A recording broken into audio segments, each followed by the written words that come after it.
ಉರಿಯೋರೆಲ್ಲ ಉರಿತಿರ್ಬೇಕಂತೆ, ಕುದಿಯೋರೆಲ್ಲ ಕುದಿತಿರ್ಬೇಕಂತೆ, ಉರಿಯೋನು ಬೂದಿ ಆಗ್ತಾನಂತೆ, ಕುದಿಯೋನು ಆವಿ ಆಗ್ತಾನಂತೆ, ನಿನಗೇನಾಯ್ತು ಅಂತ.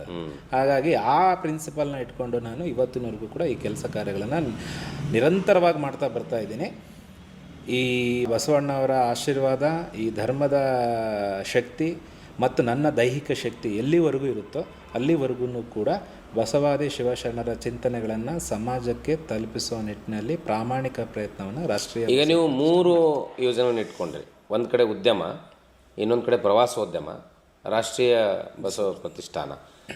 ಈಗ ಇದರಿಂದ ಮಧ್ಯಮ ವರ್ಗದವರಿಗೆ ಕನಸುಗಳಲ್ಲಿ ಆರ್ಥಿಕ ಆದಾಯ ಹೊಂದಿರ್ತದೆ. ಆರ್ಥಿಕ ಆದಾಯಕ್ಕೆ ಏನಾದರೂ ನಿಮ್ಮ ಮೂಲಕ ಸೇವೆಯನ್ನು ಸಲ್ಲಿಸ್ಬೇಕಂತ ನೀವೇನಾದ್ರು ಯೋಜನೆ ರೂಪಿಸ್ಕೊಂಡ್ರಾ? ಸರ್, TCS ಡ್ರೀಮ್ ಹಾಲಿಡೇಸ್ ಅನ್ನುವಂಥ ಕಂಪ್ನಿ ವ್ಯಾವಹಾರಿಕವಾಗಿ ಮಾಡಬೇಕು, ಲಾಭ ಗಳಿಸಬೇಕು ಅನ್ನುವಂಥ ಉದ್ದೇಶನ ಇಟ್ಕೊಂಡು ಮಾಡಿದಂಥ ಸಂಸ್ಥೆ ಅಲ್ಲ.